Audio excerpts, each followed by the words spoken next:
You wake to the sound of chapel bells echoing through stone corridors, their bronze voices calling the faithful to morning prayers.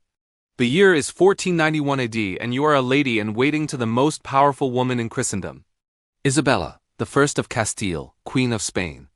Your bare feet touch cold marble as you hurry through the Alcazar of Segovia. Carrying a basin of rose water and fresh linen, the air tastes of incense and something else. Something sour and organic that makes your stomach turn. You pause outside the royal chambers, listening to the Queen's voice through the heavy oak doors. She is praying again, as she has been for hours. Her words rise and fall like a river of Latin, punctuated by the soft whisper of rosary beads sliding through her fingers. When you finally enter, you see her kneeling before a massive crucifix, still wearing the same white linen shift she donned 3 months ago when Granada fell to Christian forces. The fabric, once pure, is fresh. Snow now bears the yellow stains of sweat. The brown patches of blood from her self-flagellation and darker stains you dare not contemplate. The smell hits you like a physical blow. It mingles with the frankincense burning and silver senses, creating a nauseating cocktail of sanctity and decay. You set down the basin and approach carefully, knowing that to interrupt her devotions could mean imprisonment or worse. But as you draw closer, you notice something that makes your blood run cold.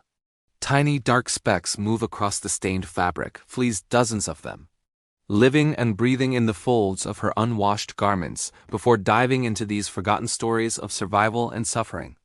If you enjoy learning about the hidden truths of history, consider hitting that like button and subscribing for more content like this. And please comment below to let me know where you're listening from. I find it incredible that we re-exploring these ancient stories together from different parts of the world connected across time and space by our shared curiosity about the past. The story you've just entered is not entirely true, but it's not entirely false either. For centuries, a persistent myth has clung to the memory of Isabella, the First of Castile, the fierce queen who united Spain and funded Christopher Columbus' voyage to the New World. According to this legend, Isabella took a sacred, vowed never to change her underwear until Granada, the last Muslim stronghold in Spain, fell to Christian forces. The siege lasted 8 months, and supposedly so did her unwashed undergarments. Some versions of this tale claim she wore the same shift for 10 years. Others insist it was a different Spanish queen entirely. Perhaps one of the later Habsburg monarchs known for their religious extremism and physical peculiarities. The details shift like sand in the wind, but the core image remains a powerful woman driven by fanatical piety, living in filth that would make a peasant recoil. Modern historians largely dismiss this story as propaganda, a way to either sanctify Isabella as a martyr for the faith or vilify her as a religious extremist, depending on the teller's agenda. But the fact that such a story could emerge, spread and persist for over 5 centuries tells us something profound about the world. Isabella inhabited a world where the line between holiness and horror was often impossibly thin. To understand why this myth feels so believable, we must descend into the medieval mind and examine the strange relationship between dirt, divinity, and power. In late 15th century Spain, we must explore a civilization where bathing was considered not just unnecessary but actively dangerous. Where undergarment were magical talismans and where the most powerful people on earth lived in conditions that would horrify a modern homeless shelter. The Spain of Isabella's time was a land caught between worlds. Christian kingdoms had spent 7 centuries slowly pushing Muslim rulers south, a process called the Reconquista that would finally end with Isabella's conquest of Granada in 1492. This was not just a military campaign, but a cultural collision that shaped every aspect of daily life, including the most intimate details of personal hygiene in the Islamic kingdoms of Al-Andalus. Bathing was both a religious obligation and a social ritual. Public bathhouses called hammams dotted every major city. Muslims watched 5 times daily before prayers, and the Quran explicitly praised cleanliness as half of faith. These bathhouses were architecture marvels, domed chambers filled with heated pools where men and women at separate times would spend hours soaking, scrubbing and socializing. The water was channeled through ingenious systems of pipes and aqueducts, many dating back to Roman times. But in the Christian kingdoms that would become Spain, bathing carried a terrible stigma. Church authorities viewed public baths as dens of sin. Places where naked bodies mingled in steamy darkness were the boundaries between male and female, noble and commoner dissolved in the democratic embrace of hot water. Worse still, bathing was associated with Islam, Judaism, and paganism, all enemies of the true faith. Saint Jerome, one of the early church fathers, had declared that he, who is bathed in Christ, has no need of a second bath. This became the theological foundation for centuries of Christian cleanliness. To wash the body was to wash away the protection of baptism, to invite demons into pores left vulnerable by soap and water. The truly holy, it was believed, should smell like martyrs of blood, sweat, and sacred suffering. Isabella grew up in this world of sanctified filth. Born in 1451 in the town of Madrigal de los Altos, Torres, she was the daughter of John, the second of Castile, and Isabella of Portugal. Her childhood was marked by civil war, political intrigue, and the constant threat of assassination. In such an environment, personal hygiene ranked far below personal survival. The royal court of her youth was a mobile city of thousands. Nobles, servants, guards, horses, and dogs, all traveling together in a vast caravan that moved from castle to castle, consuming local resources before moving on like a swarm of locusts. Imagine the smell of such a gathering. Unwashed bodies pressed together in great halls, chamber pots overflowing with waste, rotting food scraps thrown to packs of feral dogs, horses relieving themselves wherever they stood. In the winter of 1468 AD, when Isabella was just 17, she witnessed something that would shape her understanding of cleanliness forever. An outbreak of plague struck the court while it was staying at the Alcazar of Segovia. The disease known then as the Black Death had been ravaging Europe for over a century, killing roughly 1/3 of the population each time it struck. The plague began as it always did with the rats. They emerged from the walls in broad daylight, stumbling and falling, their fur matted with blood and pus. Then came the fleas, clouds of them, desperately seeking new hosts as their rodent carriers died. Within days, the first humans began to show symptoms, fever, chills, and the characteristic buboes, swollen lymph nodes that could grow as large as apples filled with black blood and corruption. Isabella watched as her own servants fell ill, their bodies covered in dark spots that gave the plague its name. She saw strong men reduced to whimpering children, calling for their mothers as they died in pools of their own waste. The court physicians, dressed in their bizarre beak-like masks filled with aromatic herbs, were helpless against the disease. They prescribed bleeding, purging, and prayer, but death came regardless. What struck Isabella most powerfully was how the plague seemed to spare the dirtiest members of the court. The kitchen servants, who were covered in grease and food scraps, remained healthy. The stable boys who slept with the horses and never bathed showed no signs of illness. But the nobles, who occasionally washed their hands and faces, died in alarming numbers. This observation, though based on coincidence rather than causation, would reinforce Isabella's growing belief that cleanliness was not just unnecessary, but potentially dangerous. The truly faithful, she concluded, should trust in God's protection rather than worldly remedies like soap and water. The religious context of Isabella's time made this logic seem not just reasonable, but divinely inspired. The late 15th century was an era of intense mysticism in Spanish Christianity. Saints like Catherine of Siena and Francis of Assisi were celebrated for their deliberate embrace of filth and degradation. Catherine reportedly drank pus from the wounds of plague victims, while Francis never washed his hands after touching lepers. These saints were not mentally ill, as modern observers might assume. They were following a sophisticated theological tradition that viewed the body as a prison for the soul, a source of temptation and sin that must be mortified and suppressed. To care for the body, to wash it, perfume it, or adorn it, was to commit the sin of vanity, to place physical comfort above spiritual salvation. This philosophy reached its extreme form in the practice of self-flagellation, which Isabella embraced with terrifying enthusiasm.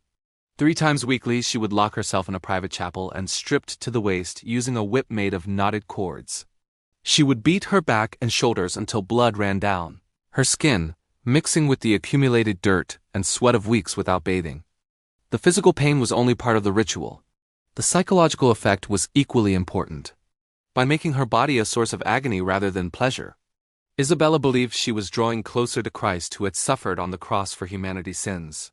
The blood that dried on her skin was not just evidence of her devotion, but a protective barrier against temptation and sin. Her undergarments, the linen shifts that lay closest to her skin, became repositories of the sanctified suffering. They absorbed not just her blood, but her sweat, her tears, and the various oils and secretions of her unwashed body. Over time, these garments took on an almost mystical significance in Isabella's mind. They were not just clothing, but relics, physical manifestations of her spiritual journey. The specific myth about Isabella's underwear veil relates to the siege of Granada, which began in April 1491 AD. This was to be the final battle of the Reconquista, the ultimate test of Christian faith against Islamic resistance. As Isabella prepared for what she knew would be a lengthy campaign, she reportedly made a vow before the altar of the cathedral in Córdoba. She would not change her linen shift until Granada fell to Christian forces. Whether this vow was actually made is impossible to verify, but it reflects the mindset of the time. Medieval and Renaissance Christians frequently made such bargains with God, promising to endure specific hardships in exchange for divine favor. These vows were considered binding contracts enforceable by the threat of eternal damnation. The siege itself was a masterpiece of medieval warfare. Rather than attempting to storm Granada's massive walls, Isabella and her husband, Ferdinand, chose to starve the city into submission. They built a new city called Santa Fe just outside Granada's walls, complete with churches, markets, and administrative buildings. From this base, they slowly tightened the noose around the Muslim stronghold. For 8 months, Isabella lived in Santa Fe, directing the siege and maintaining the morale of her troops. If she had indeed made a vow not to change her undergarments, the physical and psychological toll would have been immense. The Spanish spring and summer were brutally hot, with temperatures reaching over 100 degrees Fahrenheit. The air was thick with dust, smoke from cooking fires, and the smell of thousands of unwashed soldiers. Contemporary accounts describe Isabella during this period as increasingly gaunt and hollow-eyed, her face marked by an otherworldly intensity. She spent most of her time in prayer, often standing for hours before a portable altar in her tent. Visitors reported that she seemed to emanate a strange odor, not entirely unpleasant, but distinctly organic, like old leather mixed with dried flowers. The fleas that supposedly infested her clothing would have been more than just a nuisance in the medieval understanding of disease. Fleas were not just pests, but potential vectors of supernatural corruption. They were associated with the devil, who was often depicted as a flea-bitten creature emerging from the bowels of hell. To harbor fleas was to invite demonic influence. Yet Isabella seemed to welcome them as instruments of divine testing. The psychological effects of prolonged unwashing went beyond mere discomfort. Medieval physicians following ancient Greek theories believed that the body's natural oils and secretions were essential for maintaining the balance of the 4 humors: blood, phlegm, yellow bile, and black bile. To wash these substances away was to invite illness and madness. Isabella's behavior during the siege of Granada suggests she may have been experiencing what modern psychiatrists would recognize as a form of religious psychosis. She reported frequent visions of saints and angels, claimed to hear divine voices directing her military strategy, and became increasingly paranoid about the loyalty of her advisors. Her refusal to change her undergarments may have been both a cause and a symptom of this mental state. The broader context of Spanish society made Isabella's alleged behavior seem not just acceptable, but admirable throughout the Iberian Peninsula. Stories circulated of holy women who had achieved sainthood through deliberate self-degradation. Maria de Santo Domingo, a contemporary of Isabella, reportedly never washed her hands for 30 years, claiming that cleanliness was a sign of spiritual weakness. Another mystic, Catalina de Cardona, was said to have worn the same hair shirt for 40 years until it became so encrusted with blood and dirt that it could stand upright on its own. These were not isolated cases, but part of a broader cultural movement that equated physical suffering with spiritual advancement. The Spanish Inquisition, established by Isabella herself in 1478, had actively promoted this ideology as a way to identify true Christians. Those who bathed regularly, changed their clothes frequently, or showed other signs of concern for bodily comfort were suspected of being crypto-Muslims or crypto-Jews secretly practicing the cleanliness rituals of their ancestral faiths. The medical understanding of the time provided intellectual justification for this systematic neglect of hygiene. Physicians believed that the skin was a porous barrier that could be weakened by excessive washing. They taught that certain beneficial vapors, including those produced by unwashed bodies, could protect against disease, while the cold air that entered through clean pores could cause illness. This theory was reinforced by practical observation in an era before germ theory, when soap was made from lionwood ash. Excessive washing often did cause skin irritation and infection. The wealthy who could afford to bathe regularly often suffered from skin diseases that were rare among the unwashed poor. This created a feedback loop that reinforced the association between cleanliness and illness. The specific focus on undergarments in the Isabella myth reflects the medieval understanding of linen as a magical substance. Unlike wool or silk, which were derived from animals, linen was made from flax plants and was considered pure and holy. It was the fabric of angels. The material from which burial shrouds were made to wear linen next to the skin was to create a protective barrier against evil influences. But this protective power was believed to increase with time and use. Fresh linen was considered spiritually neutral. But linen that had absorbed the wearer's sweat, blood, and other bodily fluids became charged with their life force. The longer such garments were worn, the more powerful they became. This belief explains why medieval saints often wore the same linen shifts for decades, treating them as holy relics. Isabella's court was filled with such relics, clothes, and prayer beads, and other objects that had been worn or touched by holy figures. These items were believed to have healing powers, and people would travel hundreds of miles to kiss them or rub them against their sick bodies. If Isabella had indeed worn the same shift for months during the siege of Granada, it would have been considered one of the most powerful relics in Christendom. The psychological impact of wearing increasingly filthy undergarments would have been complex and profound. On one level, it would have been a constant reminder of Isabella's spiritual commitment, a physical manifesto, mention of her willingness to suffer for her faith. Every moment of discomfort, every itch and irritation would have been transformed into a prayer. A small offering to God, but the isolation imposed by extreme uncleanliness would have been equally significant. As Isabella's personal hygiene deteriorated, she would have become increasingly cut off from normal human contact.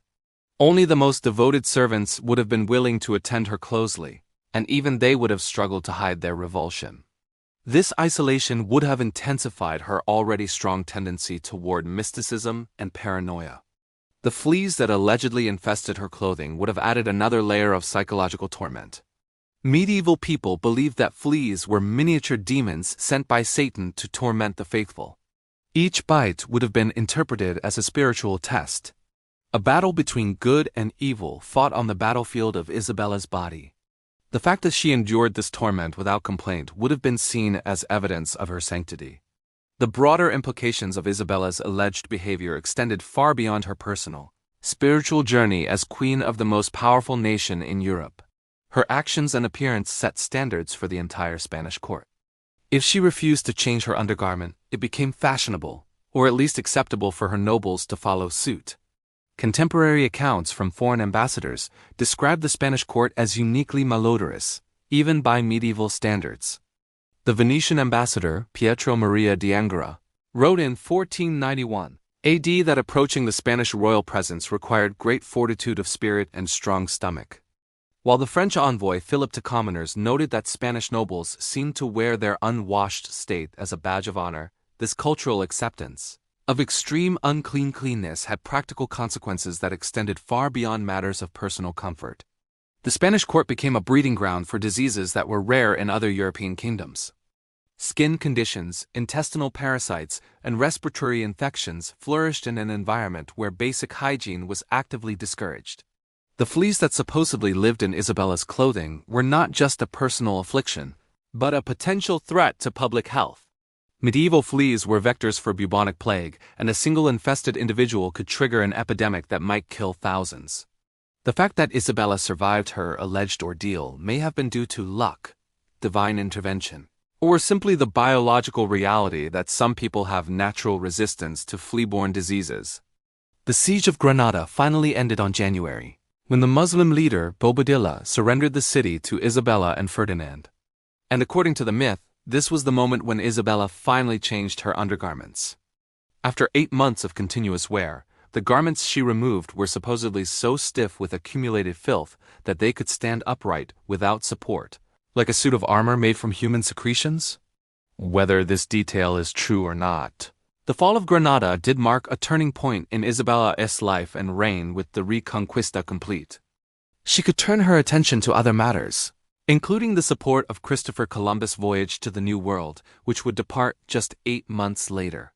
The same religious fervor that supposedly drove her to wear unwashed undergarments would soon drive her to spread Christianity to the Americas, with consequences that would reshape the entire world. The myth of Isabella's underwear veil also reflects the complex relationship between power and purity in medieval society. For a queen to deliberately degrade herself through extreme cleanliness was paradoxically a demonstration of her ultimate authority. Only someone with absolute power could afford to appear so powerless. Only someone whose position was unassailable could risk such vulnerability. This dynamic is visible in many aspects of medieval royal behavior. Kings and queens would sometimes dress as peasants, serve food to the poor, or perform other acts of deliberate humiliation, but always in carefully controlled circumstances that ultimately reinforced their authority. Isabella's alleged refusal to change her undergarments fits this pattern perfectly. Her public demonstration of private devotion that served to elevate her spiritual status, even as it degraded her physical condition. The gendered aspects of this myth are equally significant. In medieval society, women's bodies were seen as inherently dirty and dangerous sources of temptation and sin that required constant vigilance and control. For a woman to embrace this dirtiness deliberately was to take ownership of her supposed corruption, to transform it from a source of shame into a source of power. Isabella's extreme uncleanliness also served to decentralize her in a way that was crucial for her political survival as a female ruler in a male-dominated world. She needed to distance herself from traditional feminine roles and expectations by making her body repulsive through neglect. She created a protective barrier that allowed her to function as a political leader without being reduced to a sexual object. The practical realities of medieval undergarments make the Isabella myth even more disturbing when examined in detail. The linen shifts worn by wealthy women in the 15th century were not simple garments, but complex constructions designed to shape and support the body. They were typically made from multiple layers of fabric with intricate seams and fastenings that would have trapped moisture, bacteria, and parasites. After weeks or months of continuous wear, such garments would have become breeding grounds for a variety of microorganisms. The warm, moist environment created by unwashed linen would have supported the growth of bacteria, fungi, and other pathogens. The itching and burning sensations caused by these organisms would have been interpreted by Isabella as spiritual trials, evidence of her growing closeness to God. The psychological mechanisms that allowed Isabella to endure such conditions are similar to those observed in modern cases of extreme religious devotion. The human mind has a remarkable capacity to reframe suffering as meaningful, to transform pain into purpose. Isabella's alleged refusal to change her undergarments was not simple masochism, but a sophisticated form of psychological conditioning that allowed her to derive spiritual satisfaction from physical discomfort. The broader European context of the late 15th century helps explain why such extreme behavior was not just tolerated, but celebrated. This was an era of intense religious and political upheaval when traditional certainties were being challenged by new discoveries and ideas. The Protestant Reformation was still decades away, but the Catholic Church was already struggling to maintain its authority in the face of growing criticism and corruption. In this environment, figures like Isabella, who demonstrated extreme devotion to the faith, were seen as beacons of hope, proof that true Christianity could still flourish despite the challenges of the modern world. Her alleged willingness to sacrifice her physical comfort for spiritual advancement made her a powerful symbol of religious authenticity, a living saint who could inspire others to greater devotion. The technological limitations of the time also made Isabella's alleged behavior more understandable in an era before modern plumbing, soap, or understanding of bacteria. Maintaining personal hygiene was a constant struggle, even for the wealthy. The difference between clean and dirty was often a matter of degree rather than kind, and someone who chose to embrace extreme cleanliness was simply taking a natural tendency to its logical conclusion. The preservation of Isabella's reputation, despite these allegations, speaks to the complex ways in which historical memory is constructed and maintained. Rather than being remembered as a madwoman or a fanatic, she is generally celebrated as one of Spain's greatest monarchs, the Queen who united the country and launched its golden age. The myth of her unwashed undergarments has become a footnote to her story rather than its central theme. This selective memory reflects the ongoing power of the Spanish monarchy and Catholic Church to shape historical narratives. Stories that might damage Isabella's reputation are downplayed or dismissed, while those that enhance her spiritual authority are preserved and celebrated. The result is a sanitized version of history that obscures the stranger and more disturbing aspects of medieval life. The medical consequences of Isabella's alleged behavior would have extended far beyond personal discomfort. Prolonged wearing of unwashed undergarments can cause serious skin infections, urinary tract problems, and other health issues that could have affected her ability to rule effectively. Some historians have suggested that her reported mental instability during the later years of her reign may have been connected to infections caused by poor hygiene. The social implications of the Isabella myth extend into the present day in many parts of the world. Extreme religious devotion is still expressed through deliberate self-neglect and physical suffering. The same psychological mechanisms that supposedly drove Isabella to wear unwashed undergarments for months continue to motivate modern ascetics and mystics who view bodily comfort as an obstacle to spiritual advancement. The enduring power of this myth also reflects our continued fascination with the intersection of power, religion, and sexuality. The image of a powerful queen living in self-imposed filth touches on deep cultural anxieties about female authority, religious extremism, and the relationship between public and private life. It reminds us that even the most powerful people are subject to the same biological realities as everyone else. That beneath the pageantry of royal life lies the same messy, uncomfortable, mortal flesh that we all inhabit. The question of whether Isabella actually made and kept her alleged vow may be less important than what the myth reveals about the world she inhabited. In a society where extreme religious devotion was valued above personal comfort, wear and cleanliness was seen as a sign of spiritual purity, and where the most powerful woman in Europe could be celebrated for wearing the same undergarments. For months, the line between sanctity and insanity had become dangerously thin.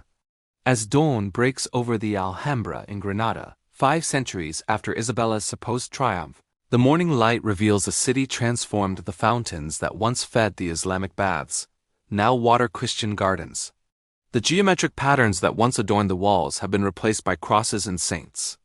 The call to prayer that once echoed from minarets has been silenced forever, replaced by the tolling of church bells. But in the shadows of the ancient palaces, if you listen carefully, you can still hear the whisper of fabric against skin, the scratch of fingernails against linen, the soft prayer of a queen who believed that salvation could be found in the most intimate forms of suffering. The myth of Isabella's underwear may be false, but the world that created it, a world where divine and human, sacred and profane, pure and corrupted, existed in constant uncomfortable proximity, was all too real. In the end, perhaps the most disturbing aspect of this story is not whether Isabella actually wore the same undergarments for months, but that we live in a world where such behavior could be seen as not just acceptable but holy. The fleas that supposedly infested her clothing have long since died, but the ideas that allowed them to flourish, the belief that physical suffering leads to spiritual advancement, that cleanliness is a form of vanity, that the body is an enemy to be conquered rather than a temple to be honored, continue to shape our world in ways both subtle and profound. The queen who may never have changed her underwear reminds us that history is not just a collection of dates and battles, but a record of human choices, human beliefs, and human bodies living and dying in conditions that would be unimaginable to us today.